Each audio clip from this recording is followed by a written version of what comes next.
coming at you from post-apocalyptic Western Jamaica, courtesy of Hurricane Melissa.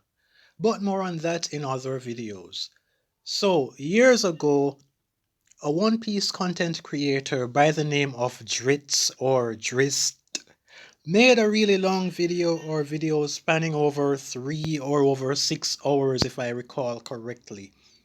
I didn't watch all of it because, for one, I had other obligations and also I largely disagreed with the examples brought up to justify his points. To be clear, Dritz was basically saying One Piece had fallen off a cliff in overall quality and Oda was nowhere remotely close to where he was at his peak many years prior. The video that I saw from Dritz was one of the most elaborate yet negative One Piece criticism pieces I had ever seen.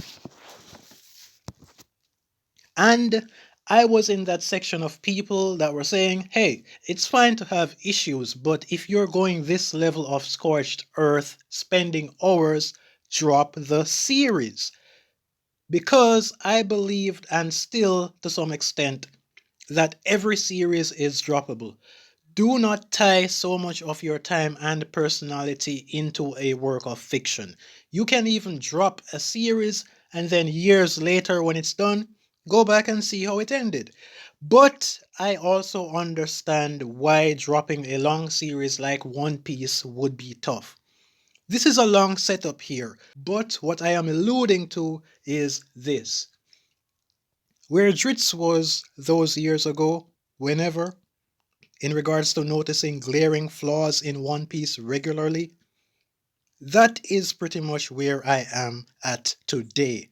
In all fairness, I have probably been here since the time skip, considering two of my bottom three arcs of all time were at the top of the post TS in Fishman Island and Punk Hazard. And the only top 5 single island arc on my list from this era, Rose Dress Rosa, carried heavily by the literal best written villain in One Piece and potentially of all time, thus masking several other flaws in that arc. But I'd say from 1 onwards is when it started to dawn on me. And then without doubt, from Egghead to now, that I was noticing way too much potential issues and actual in the present timeline problems with the series. God Valley thoughts though. By everything I said up to this point, you can guess I did not like it and I did not think it was written well. It would not get a passing grade from me, at best a 3 out of 10. Personally, 1.5 out of 10 for the flashback. I'm going to state some of the issues, but before I do, I'd like to say this. Some people will see you name multiple things or just say generally you have several issues but list one as an example. They start commenting about just why that one thing was not bad. Like you could say, I don't like this property. The soil is bad, the trees are crooked, the building doesn't hold paint well, the grass, it's like twigs out there, and it's too far from the city. Folks would be like, the trees are only crooked because they are not mature yet. By next year, they'll be fine. Completely acting like you didn't point out a bunch more things. So for God Valley, the Shaki glaze, which I have already talked about, was ridiculous and unnecessary. She's not that relevant a character in story or in design to warrant that level of idiotic behavior from everyone. Nor needed the screen time given, to be honest. Which leads into my second and third issues that I'll touch on kind of together. Big Mom's handling and the female character's writing. Big Mom should have been the one to get what Shaki got in regards to men lusting over her, because it makes no sense for her to have that many kids with that many men if everybody around her was just viewing her as another face in the crowd. And this is peak Big Mom. Body wise, I mean. In real life, I am sure some of you listening to this have seen or known older women with kids and various baggages. saw how they looked in their 20s and 30s, or heck, even 40s or so, and think to yourself, yeah, I can see why all these guys went there regardless. On top of that, Big Mom was portrayed almost like Kaido's equal. Young Kaido, who was clearly a lower tier member of Rox's crew. I get that Big Mom and Kaido are supposed to have a sibling dynamic, but come on. Does that mean you two need to be equals with your little bro even one-upping you multiple times? Or the same pathetic way your little bro looked post an attack is how you should look too from the same enemy?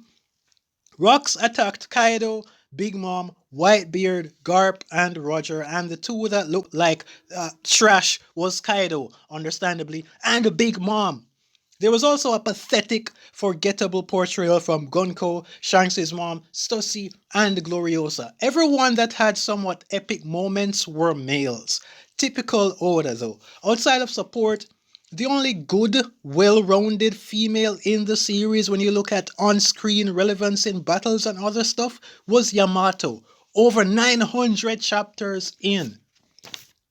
Off-screening relevant moments, another issue. A bunch of clashes that either go nowhere or act as montage-like slideshows.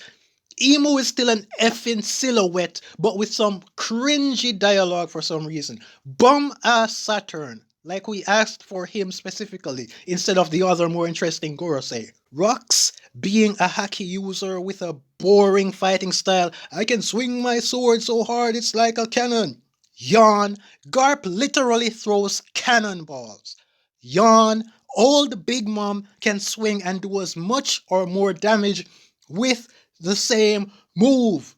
Yawn, Kaido too. Yawn, Dory and Broggy. Yawn, Zoro has super destructive flying slashes. Yawn, Captain Goddamn Buggy with the Muggy Ball. Yawn, Mihawk and Law. Yawn, King Punch. Yawn, screw your fighting style. Rocks, where's your devil fruit? Also, not even revealing the two fruits he was talking about. Matter of fact, did we really need Rocks to not be an actual villain? So the, quote, friendly uh, rivalry between him and Roger, as well as the way they took him down, was all just totally different from what I felt would have been better overall. There's more, but my phone needs charging, and I got stuff to do. God Valley sucked! All it really did was show us some big name guys do a bit for fan service, kind of like the cameos in Deadpool and Wolverine. My prediction was One Piece ends in 2028, and I hope it does, because the longer it goes, the weaker it becomes, and the higher the likelihood that it falls completely out of my top 10. Right now it's really high on my top 10 best series of all time. I won't say specifically where, just know that it is really high up, but it's getting weaker the longer it goes. I hope it ends in 2028, but leave it here till next time. Peace.